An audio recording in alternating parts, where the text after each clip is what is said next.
Welcome to Risking Enchantment, a podcast about art, beauty, and the Catholic faith.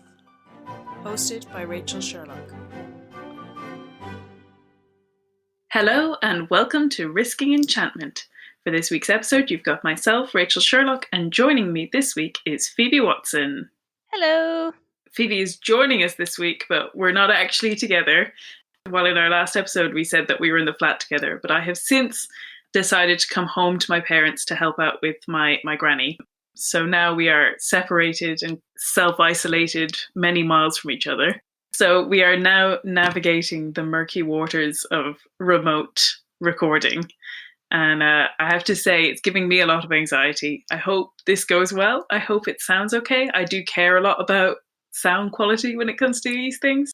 And we just hope that everybody forgives us for any sound quality issues, basically.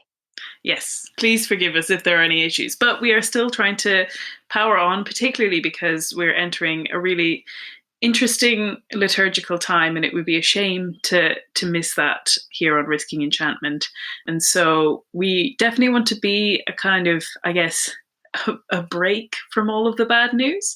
But also, I think we kind of need to acknowledge the fact that this is going to be a very different Holy Week for pretty much all of us. All of the public church services are closed here in Ireland. Pretty much everyone I know is in the same boat. I don't know anyone who's going to be able to actually attend any services in the coming week. It's going to be such a strange year for us. I've never not attended Easter services. And so we kind of were thinking about the losses that is. I know, Phoebe, you were intending on catching some concerts around this time. Yeah, I was really hoping to go to St. Matthew's Passion last week. One of the choirs here in Dublin were doing a performance of it in the Pro Cathedral, and it's the same group that we saw doing Handel's Messiah a couple of years ago. They're always really good, and that's been postponed. They said till May, but I expect it'll be longer at this stage. Yeah, I can't imagine a world gone back to normal by May, which is sort of crazy to think about. But, you know, between the sort of concerts and then there's just the liturgical aspect of it, we're kind of bereft of some of the things that we might have gone out to do to mark and celebrate and honor the season. But there is a kind of flip side, which is that everyone is home. And I think in some ways people have taken a real initiative to try and make this a wholesome and productive time.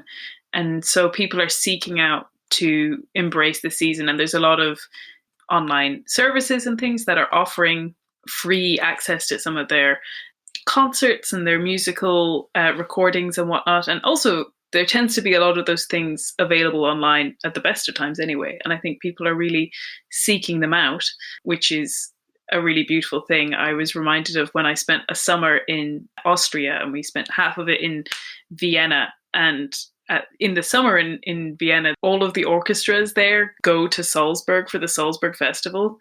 And the Viennese are outraged at the idea that they might have to spend a couple of months without their proper orchestras. And so the mayor and the city council, I believe, put on enormous, like a giant screen, and screen lots of operas and ballets and things like that for free, because it would just be inconceivable to spend any amount of time without access to these kind of great cultural monuments of music. And in some ways, we should be a bit more like that as well. And I think there are people who are really kind of approaching it that way as we're entering this season of staying at home and not being able to go out into the world in the way that we used to. So I think we were thinking that this would be a really nice opportunity to talk about sacred music and the place of sacred music, and particularly the sacred music of Holy Week and the great works of art that have come out around Holy Week in the world of music. Yeah, absolutely. I think we're also hoping to just talk a little bit about how you can pray with this at home and use some of that time to actually enjoy what we don't always hear. I think it's also important to acknowledge that I think we're in different levels of busyness, that this is going to be a really stressful time for some people when they're like working like crazy and trying to look after kids at the same time, whereas other people are maybe bereft of what they normally do and just stuck at home bored. So there'll be quite a big mixture of long things and short things. Yeah, Exactly. I think that's really good to acknowledge that it's definitely an interesting season and it's not a one size fits all, but I guess we were just hoping to highlight the things that you could do in the time that you have in order to embrace this season. And I think music is one of the best ways, because in some ways you can't replicate art in the same way, or architecture, or a lot of the things that might help us enter the season in churches. Obviously within churches you also have the direct sacraments, so it's different, but even just in terms of physical spaces to help us enter into the season. Yeah, music through a speaker still isn't the same as live music, but it's a lot better than a painting on a screen. Yeah, exactly. So I think we were going to start with just like a little bit of background to sacred music, because I think in some ways, especially within some Catholic circles, it can be a little bit controversial. There are some people who only want Gregorian chant. There are some people who think that their, 1960s hymnal is great and helps them experience the mass. Like, there's a lot of controversy, and so I think it would just be a little bit nice to set up some of the background to this. I've been reading The Spirit of the Liturgy by the then Joseph Cardinal Ratzinger, who is now Pope Emeritus Benedict XVI. Given to you by me. Yes, I've got your inscription on the inside, and our friend Matthias will be thrilled because he is advocating for everyone to read this book. And I will say it is very interesting and also not overwhelmingly academic. I think it's in the world of kind of academic texts, it's quite readable. But Pope Benedict had a lot to say about music, and I think it's really beautiful because music was something of really high importance to him, so he writes about it really beautifully. But he kind of broke down some of the biblical basis for music as part of the liturgy and pointed out how much the verb to sing is present in the Bible, and that it goes all the way back. I think he says the first mention of it is going into Exodus from Egypt and the parting of the Red Sea. And at that point in Exodus, I think it's 15:1, it says, "Then Moses and the people of Israel sang this song to the Lord." So he really explains how it's always been a part. And then he goes on to quote from the book of the Apocalypse at the end of the Bible and says that there's a kind of mirroring here when John writes, "The seer is given the vision of the conquerors, standing beside the sea of glass with harps of God in their hands, and they sing the song of Moses, the servant of God, and the song of the Lamb." That's really interesting. I think we can tend to forget that there's so much music and movement in the Bible. Mm-hmm. Because we hear it read so much. I was listening to a podcast this morning on Gregorian chant, and he was talking about how they used to sing the gospel in all the readings, and that people would understand them through the music as well as through the words themselves. Mm-hmm. And he wasn't advocating for that just in Latin. He was also talking about places where they've done vernacular translations but still sung it, which was cool. Yeah, that's a really cool thing. And that Pope Benedict also pointed out here that we even have records of 2nd century that singing was an integral part of the liturgy, which I think is so cool to think about. And you're right that it doesn't necessarily have to mean that it stays static. And in a way, he also goes on to explain how at different times in history, the church had to temper the way that music was being expressed in the liturgy, where it kind of too far one way or too far another way, but that it has been this part of our tradition of liturgy. One of the things that got me really excited recently was it got shared all over Twitter, so I'm sure a lot of people listening to this will have heard it already, but NPR released quite a short little radio spot on an album that was released called The Lost Voices of Hagia Sophia by Cappella Romana, which is on Spotify, and I would really recommend. And it talked about how through a mixture of science and research, but also musicality, they were able to recreate the acoustic structure of the Hagia Sophia and apply that to a recording of people singing, so that you could experience what it would be like to hear Christian song in that space, because obviously it then became a mosque, and I think it's now just a museum, but it's still within a sort of Islamic context. And so we're not able to have Christian song in that space anymore, but to rediscover what that sounded like was so exciting, and it made me feel the kind of connection with the past, and that this is something that has come through so many ages.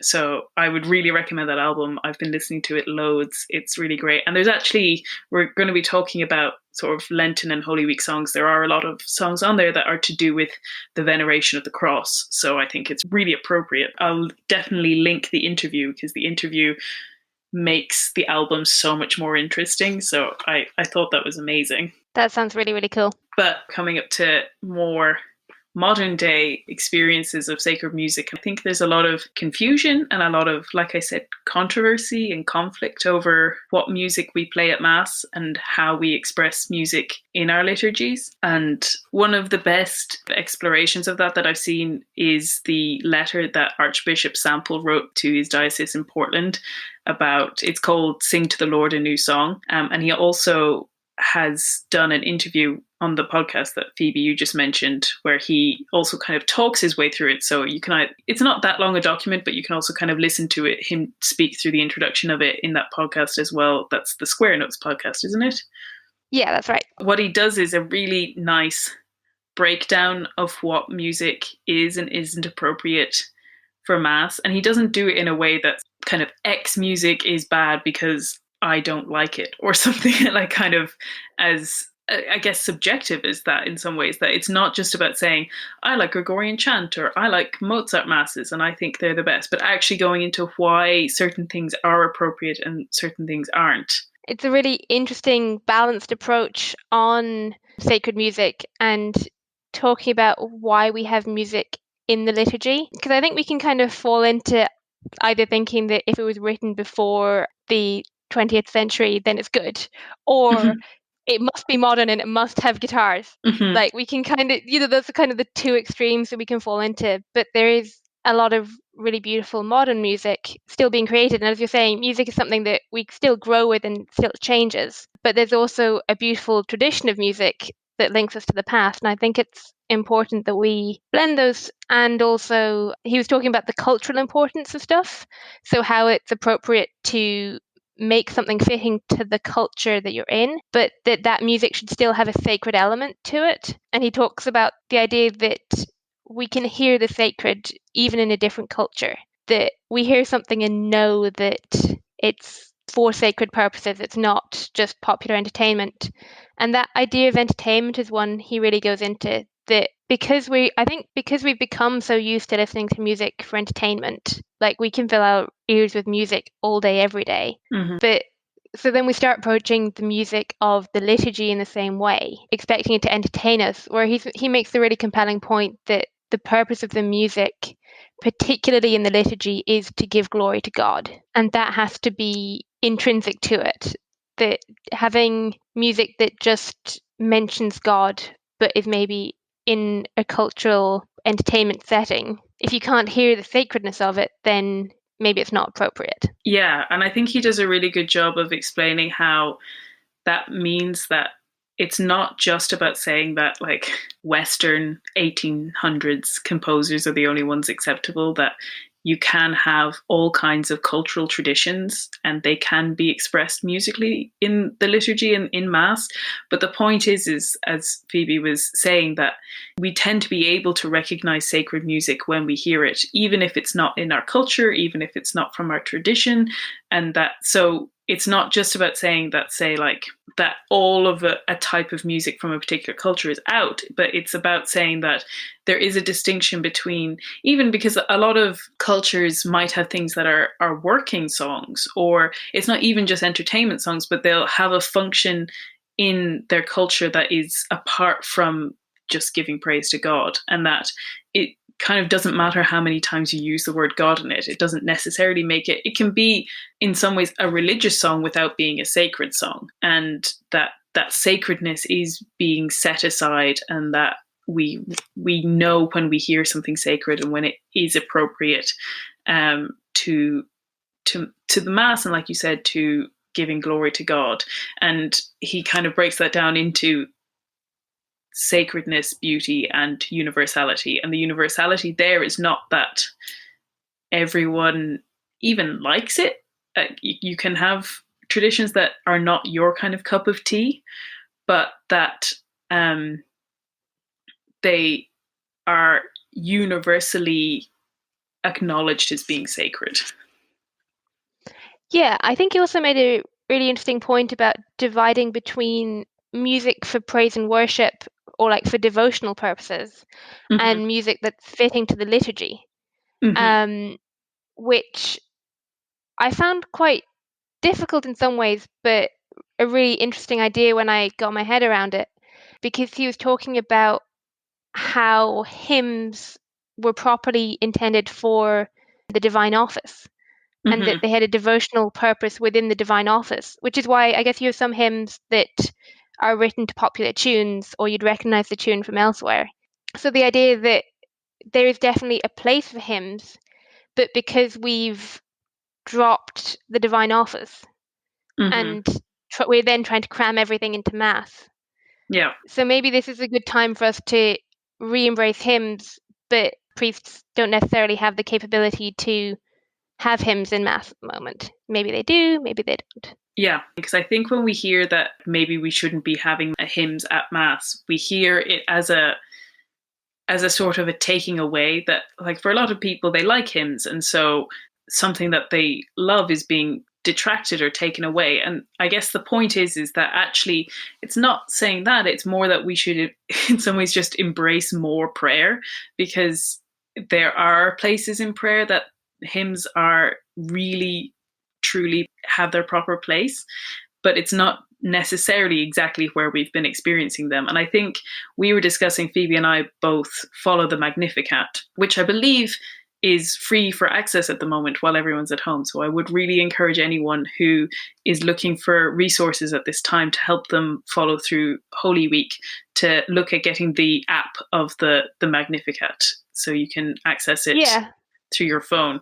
I've been What's not using it for about a year, the Magnificat online app, and it also has some really lovely recorded hymns on it, mm, as well as giving you the morning and evening prayer, which I think we're just about to talk about. yeah, exactly. Which there's these amazing texts of hymns, and I'm kind of jealous of Phoebe because she revealed to me yesterday that she seems to know the tunes to most of them. I don't. I come from a very typical Irish Catholic background, which means that people know about 4 hymns and we sing them all badly. Yeah, it's one of the things that I've found really difficult coming into the Catholic Church. One of the only things almost is the lack of hymns, because in Ireland, even the churches that sing hymns tend to sing them badly. Mm, In the Catholic Church, or if they're sung well, they're usually sung by the choir. And if you're someone like me who can't sing very well, but loves to sing them, if they're only sung by the choir and you don't have somebody next to you, like you, Rachel, singing them well beside you, you feel like, yeah, oh, I just have to whisper them because otherwise I'll set everything off note and nobody else is singing. So you lose that kind of communal sense of sung prayer. mm-hmm. Yeah. If you're not singing anything, and obviously in a lot of masses we don't sing parts of the mass either. So yeah, that's been an interesting learning curve. Whereas I would have grown up with a church that was quite a small congregation, but my mother was the organist, and she put a lot of effort into choosing a variety of hymns, but still hymns that people knew, or she'd play through them beforehand so people were familiar with the tune. And then there were just a few good singers in the church who would sing them out and everybody else could sing along. Mm-hmm. So I think that kind of sense of communal prayer is really important. Yeah, no, I totally get that. I think I've mentioned this before, but my usual mass growing up was actually a chapel in an old folks' home. So it certainly wasn't the sort of fully rounded choir or anything like that. And mainly, as my dad likes to chide at me, I used to just sing a solo essentially for the whole mass. Because the priest would insist that somebody sing, and I was the only one there who would and or could. But yeah, the Magnificat has these great hymns with great text. Like I tend to, if I'm reading a book I like, I'll pull out quotes that I like and try to keep them. And I actually end up pulling out so many quotes from these hymns in the Magnificat because I just find them really moving. They're beautiful poetry, even when you don't know the songs. And so there are these rich, amazing hymns that are in our tradition, but we're also maybe not putting them in the right place when we do them at Mass. And even when we do, like I said, with the with the typical Irish church, there can be a real reticence to sing properly. I was just remembering there's a section, we've talked about this talk before, but there's a really great talk on YouTube called Why Hollywood Matters by Barbara Nicolosi. And she's talking about why Catholics should try to excel in the world of art and beauty and culture. And one of the main examples she uses is saying how she felt like personally attacked by how bad the music was in a particular mass, and how she tried to rectify that by bringing in people who would play and really trying to invest in the music. And it kind of came back to, well, we don't want the kind of ordinary Joe Soaps of our congregation to feel put out by having proper musicians play.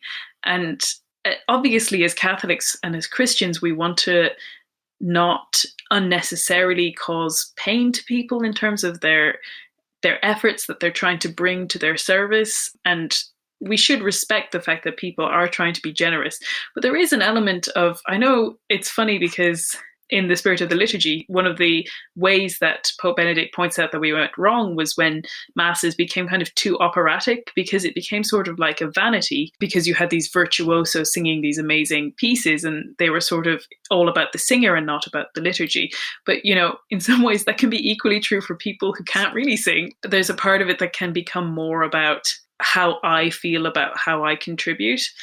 And I think any of us can fall into that trap, and we need to be aware of it. But she quoted Pope John Paul II and said that the liturgy is the corporate act of beauty we make together and present to God, and that we should take pride in presenting something that is at least attempting to reach for the glory of God. Obviously, we as humans can't reach that far, but that we should want to do better. And I think it's really interesting that one of the kind of strongest quotes that I've read in this regards is actually from Pope Francis, who his message has consistently been about taking it out of its ivory tower and bringing it into the people. So I definitely don't think he's talking about isolating people by having elitism in terms of the music, but he does say, certainly, the meeting with modernity and the introduction of speech in the liturgy has given rise to many issues of language, form, and musical genre.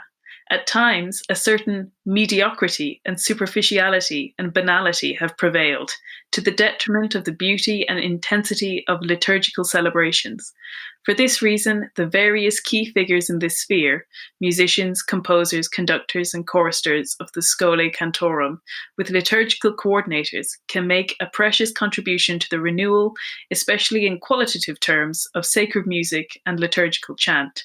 In order to foster this development, an appropriate musical formation must be promoted, even of those who are preparing to become priests. I just think that's so funny that he's kind of daring to talk about the mediocrity of a lot of our liturgies. Yeah, I think it's so important. I love the bit he says about priests, actually, because for me, one of the most beautiful moments in the Mass is when the priest is singing the Eucharistic consecration. And obviously, before the lockdown, I've been really lucky to hear that done in St. Saviour's occasionally. That was kind of one of the first times I'd come to it and heard the full thing just sung by one person. And obviously, it's a big undertaking for a priest, and most priests can't do it. But for those who can, it's such a wonderful gift to the congregation. Yeah, absolutely. And that, I think, as we're in Holy Week, it's kind of the ultimate week of reaching for this accomplishment in music, that there's an opportunity to sort of go all out.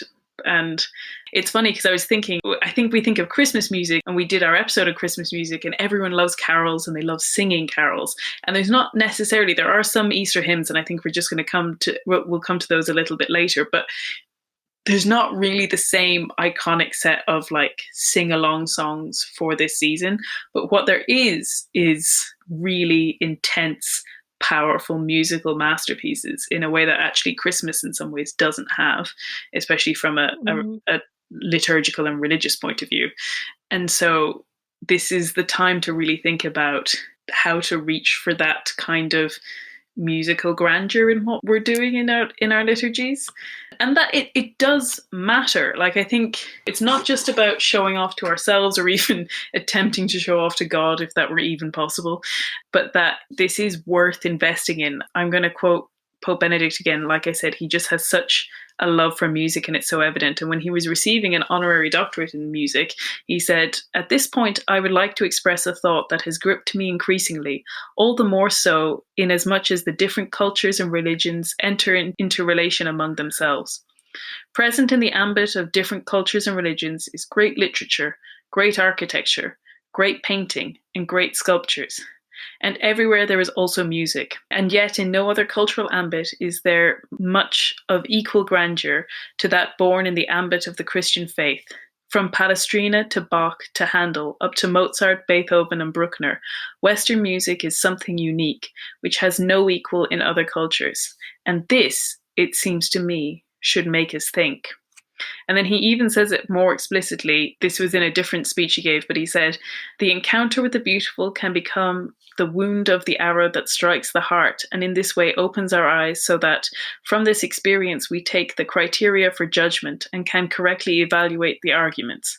For me, an unforgettable experience was the Bach concert that Leonard Bernstein conducted in Munich after the sudden death of Karl Richter. I was sitting next to the Lutheran Bishop Hanselmann when the last note of one of the great Thomas Cantor cantatas triumphantly faded away. We looked at each other spontaneously, and right then we said, 'Anyone who has heard this knows that the faith is true.' The music had such an extraordinary force of reality that we realized, no longer by deduction, but by the impact on our hearts, that it could not have originated from nothingness, but could only have come through the power of the truth that became real in the composer's inspiration." That's beautiful. I think it's something that always strikes me when I'm listening to a performance of one of these, Mm-hmm. that you hear it and go, how can you sing this and not believe it? Mm-hmm. And obviously some people do, but there'll also be in that choir people who do believe it and hold it strongly. I had a beautiful moment when I went to see The Messiah before Christmas. Mm-hmm. We were walking out afterwards, and just in front of us, we spotted a group of nuns that we hadn't seen. And we're like, oh, there's actually been like religious present at this. And we really got that sense of us almost being a congregation that had prayed it together. Mm-hmm. It may not have been everyone, but there was a gathering of the faithful there.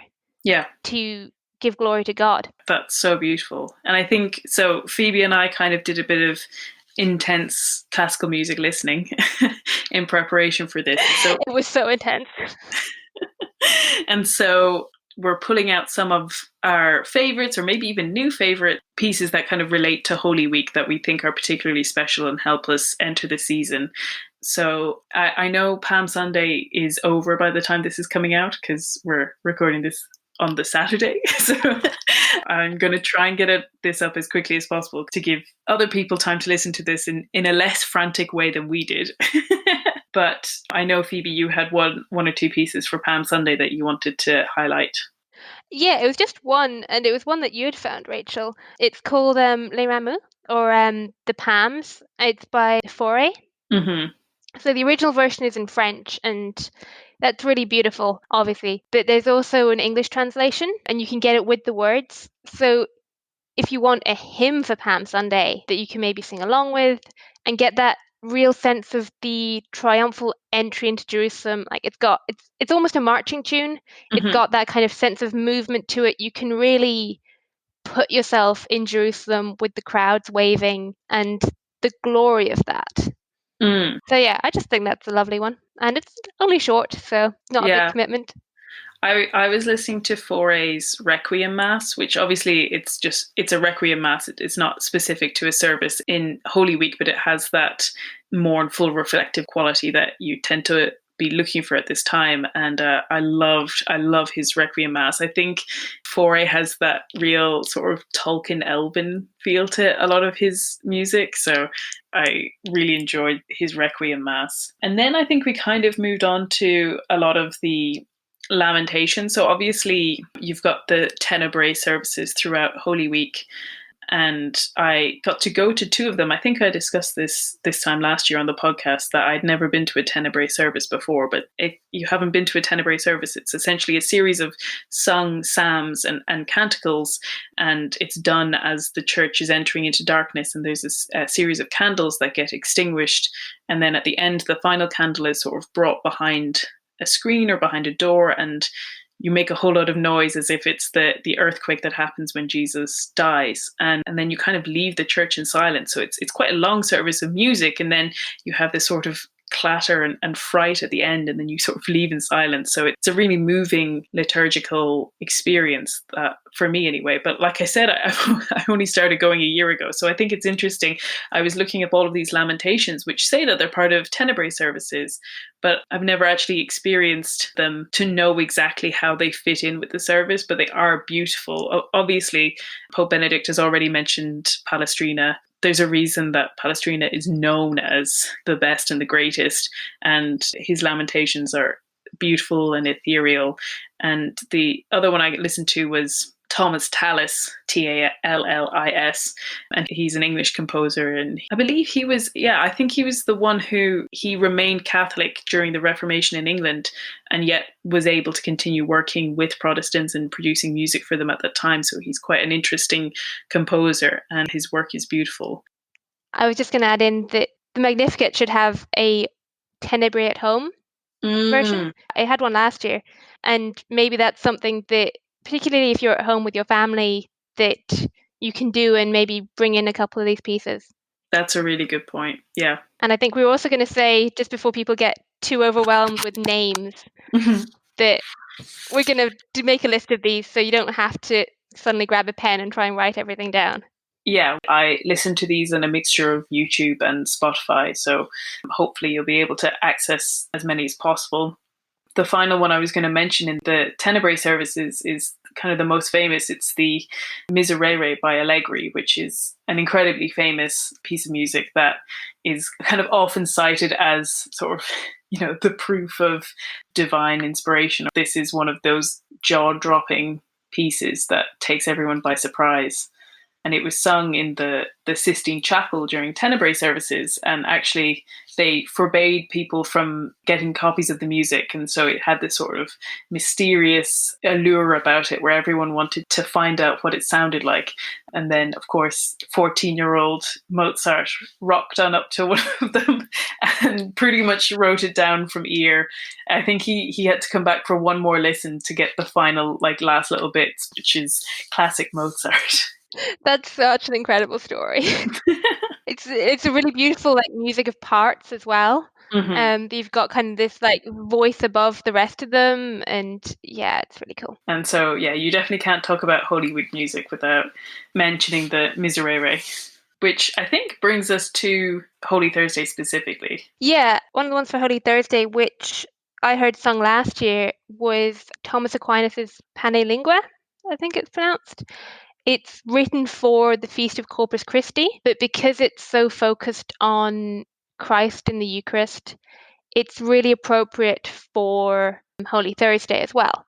Mm-hmm. And it's one that most people will be very familiar with the tune, because the last two verses, the Tantum Ergo, are what we sing in adoration and benediction quite often. But there's a full version of that, which is about 5 verses, and it's so beautiful. I would really encourage you to maybe read the English lyric translation or follow along with that. But obviously the Latin chant of it is just stunning. And there's also something in it being a familiar tune, and if you get the chanted one, it's something you can actually sing along with. So maybe if you're trying to listen to a Holy Thursday liturgy yourself, that's one that you could get up the words and sing along with. And he also had there's a couple of other pieces for the same feast, like the Adoramus Te, I think, or no, Adoramus Te Devote, but other ones focused on the Eucharist, which are also very appropriate for Holy Thursday. Yeah, definitely. And then moving on from that is kind of, I guess, what you might call the big one, which is Good Friday, which kind of has, I think, the most amount of different types of musical settings and devotions in it. In preparation for this podcast, and because Phoebe had been planning on going to Bach's St. Matthew's Passion, Phoebe took St. Matthew's Passion and I took St. John's Passion to kind of listen through it in preparation. Yeah, I finished 2 hours ago. Yeah, they're long. Yeah, The thing that made me laugh was because obviously Bach wrote them for Lutheran services. They're not Catholic services. But I think it's the St. John's Passion anyway, was written as a sort of interlude before and I think after the sermon, which talk about needing to keep your game up. Like imagine if you had to have a sermon worth having in the middle of Bach's St. John's Passion. Like, this is what I mean about bringing your A game to the liturgy. Like, it raises everyone up, because that makes me laugh so much. Yeah, I don't know about St. John's Passion, but I assume it was the same in that St. Matthew's Passion had, like, obviously it was telling you the narrative according to the Gospel of Matthew, but it would then break into reflections on what was happening. So you're practically getting a sermon along the way. Yeah, so the structure of both passions is, I think most Catholics would be fairly familiar with it in that it in some ways quite resembles how we do the Passion Gospel in our church services, in that there's a narrator and there's a particular person who takes the role of Jesus and other people who take the various roles, Pontius Pilate and Peter and all of those. And then against the background of this, there's essentially two choirs, and they sing some of the crowd parts that we would know from our liturgies, but then they also give a textual reflections as you're going along, which is really beautiful and lends a kind of deeper insight into it. I know in the St. John's Passion that I was listening to, I found it really moving when it has the section where Pontius Pilate writes King of the Jews on the piece of paper and puts it on the cross, and you have that section where they're saying, like, do not say he was King of the Jews, say this man said, I am King of the Jews. And the choir then sings a section where they talk about wanting to have the name and the cross of Jesus engraved on their hearts. And I just thought that was such a beautiful reflection in the middle of all of that. And of course, Bach is so masterful in what he's doing. Like there's so many little things. I know I was reading for St. Matthew's Passion to create an almost like halo effect around the vocal lines of Jesus, that it was only strings that would accompany his parts, except at the moment when he says, my God, why have you forsaken me? And at that point he takes the strings away and it's only just the organ playing some bare chords. And you're just like, there's such a richness of liturgical and theological understanding that goes into these masses. Yeah, the instrumental input into St. Matthew's Passion is enormous. You've got these arias where, in my one, it was one of the choir who were also like acting as the tenor and alto parts would come forward and sing a part that brings you into it. I'll just read you the words from one of them because they're really pretty. This is when, quite appropriate for Holy Thursday actually, when you were reflecting on Jesus in the Garden of Gethsemane. And there's then this reflection of, like, the translation is, willingly I shall bring myself to accept the cross and cup. I drink as my Saviour did, for his mouth, which flows with milk and honey, has made the cause and bitter taste of suffering become sweet through first drinking it himself. That's beautiful. Yeah, I think it's a really beautiful way of kind of bringing us into it. That obviously you're there with the crowd, like on Palm Sunday when we all chant crucify him, but you're also there as the faithful soul and engaging with it by walking with Christ through it. Yeah. To kind of emphasize those, at one point you've got some really interesting like flute solos or cello solos that gives you a break from the words almost, and a little bit of time to reflect. Were you listening to it with the English translation beside you or on the screen? Yeah, I was. Yeah. I was doing it with choir on the screen and then the words on my phone. So it gave me like the German words that they were singing and then the English translation underneath. It's an easy one to follow as well, which is important. Yeah, and it's just such an experience. I have a quote here from a critic called Paul Hume who says, if you're looking for that single work in music which most incomparably combines the elements of man's humanity with God's divinity, then there can be no question. The St. Matthew Passion by Bach has not even a near rival. Within its pages are contained musical and dramatic beauties unique in their power to convey the story of our Lord's passion and death. It may be almost 3 hours, but it's worth it. Yeah, I will also say that it's in two parts. The first part is about an hour, And if you want to split that up, you could listen to that part on Holy Thursday evening and then go into the second part on Friday morning. And again, you could split that into 2 different hours if you wanted to. I know by the end of the second hour, I got pretty tired sitting down and had to take a break. Not quite sure how the Lutherans managed. But it's nice because it's not the only devotion that you can do through music on Good Friday. I particularly liked Haydn has an oratorio, which is the 7 last words of Christ, which essentially has an aria on each of those last kind of phrases of Christ on the cross, which I thought was really beautiful. And then quite famously, there's the Stabat Mater, which is the Sorrowful Mother by Vivaldi, which is obviously quite a famous prayer and goes through the experience of Our Lady and her experience of being with Christ during his passion and death. The Magnificat online also has a beautiful recording of a chanted version of the Stabat Mater.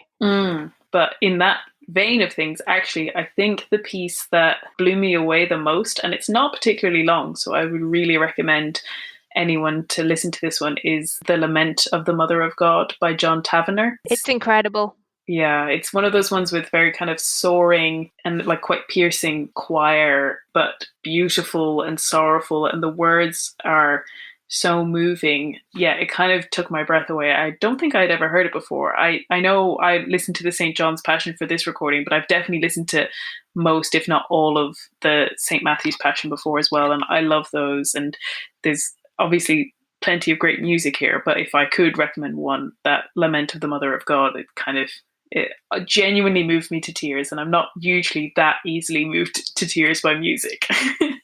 Yeah, and I think maybe look at the words, but especially if you're someone like me who finds it hard to follow sung lyrics, look at the words during or before to help you meditate on it without going, oh, what's she saying there? Yeah, the YouTube recording that I was listening to had the words in the description box below, which really helped. Very handy. But yeah, I just thought that was so beautiful. Obviously, going into Holy Saturday, we don't have specific ones, but mainly because those lamentations that we mentioned earlier, some of them are for Thursday, some of them are for Friday, some of them are for Saturday. They kind of across a couple of different days. So you can definitely return to those lamentations on Holy Saturday.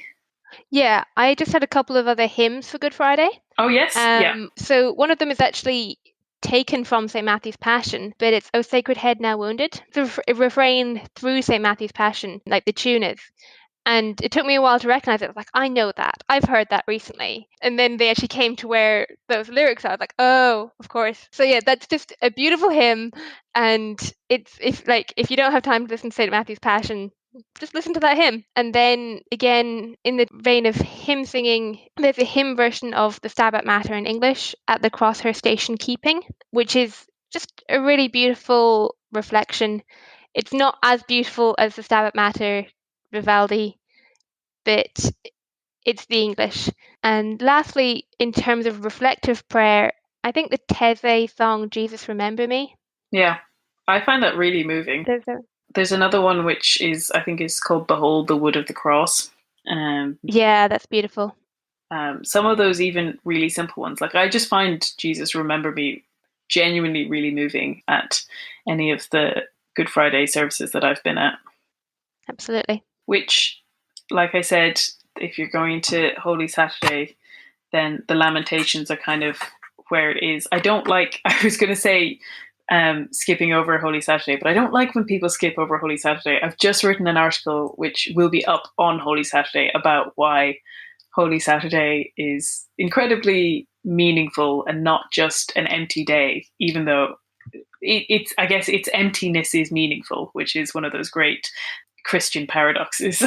So don't forget about Holy Saturday. Do listen to the Lamentations. Do enter into the spirit of that emptiness, or even like choose to spend time in silence, but have it as like an active choice on Holy Saturday, because I think Holy Saturday is just such an important part of the Easter story. But then going into Easter, for Easter Sunday, one of the best pieces that we listened to for this was Berlioz's Resurrexit, which is part of his solemn mass. But it just the most, I love Berlioz anyway. I love the romantic composers. I love the drama and the almost kind of on the noseness of them.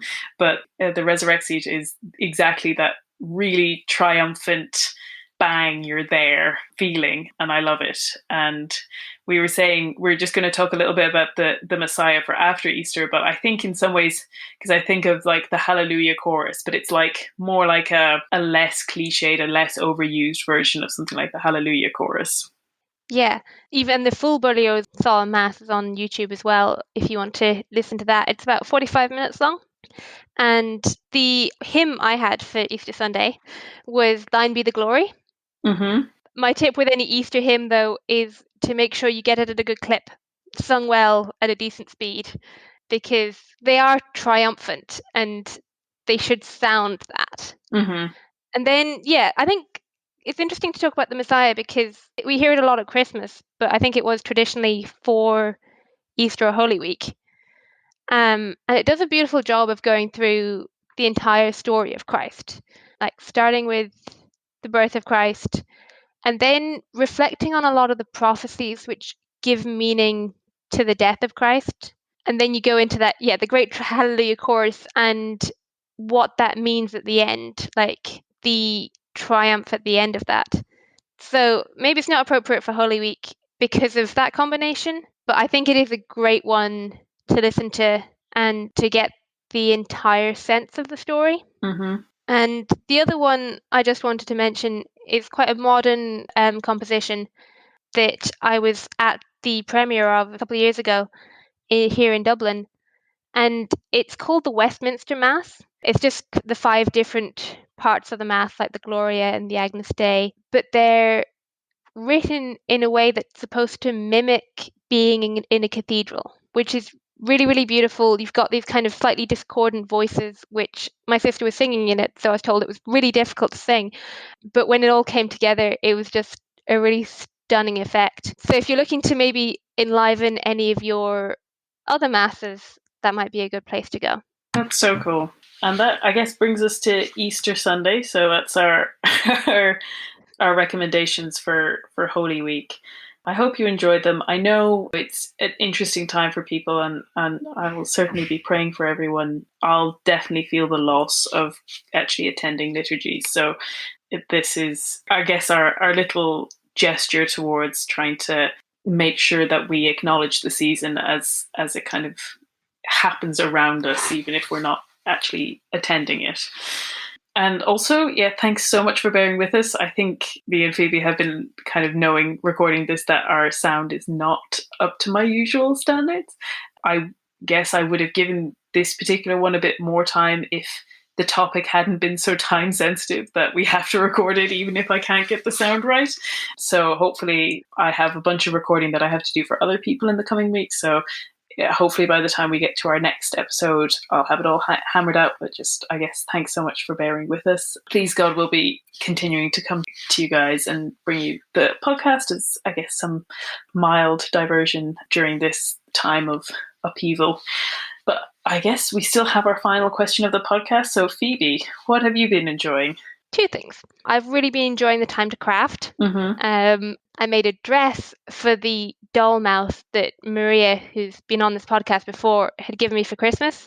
So she now has a lovely pink outfit ready for Easter. So that's been a lot of fun. Just getting to pick up some of my home-centered hobbies a bit more. And another one that I've been rewatching parts of online that we went to a couple of months ago is the Sleeping Beauty ballet. That obviously we've been talking about a lot of culture and music here, and the music of that is absolutely beautiful. And if you're looking for something that's maybe not another Netflix series, but isn't all of the highbrow music that we've just been talking about, that's a really beautiful place to go. Mm-hmm. Beautiful. It's been interesting. I have been enjoying things, but because I'm now home, I'm sort of at the mercy of what everyone else around me wants to watch or those kinds of things. So I guess what I've been enjoying at the moment is spending time with my granny, and we've been watching things like Escape to the Countryside, which, if you don't know what that is, it's just it's a show on the BBC where people look at buying houses in the countryside, but they definitely try to make the whole show as sort of cozy and as feel good, and they usually like do a spotlight on a local craft in that particular area, so that one's quite enjoyable. And then me and my dad have been rewatching Cheers. I think it's kind of funny, speaking of Netflix, quite a few people have been telling me, oh, you should watch Cheer on Netflix, which is, I think, a new show about cheerleading in the United States. But instead, I've gone for the 1980s sitcom called Cheers. If you know it at all, you know the theme song, and it says, our troubles are all the same, you want to be where everyone knows your name. And it's really just, it's the type of sitcom that's just very cozy and not stressful, and just about a group of people who are essentially nice and good people. So it's very funny as well. There's a lot of great one-liners in it. So that's what I've been enjoying. Essentially spending time with my family, watching things that I might otherwise not be watching. I don't think I've watched a single thing on Netflix. So I must be the exception to the rule that proves it. But yeah, that's what I've been enjoying at the moment. And as always, please follow us on Instagram, Risking Enchantment Podcast. I'm on Twitter @SeekingWatson. I'm also on Instagram at the same. And please God, we'll be coming to you all again soon.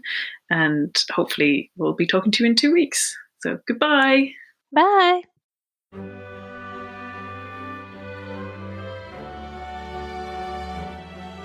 This has been Risking Enchantment.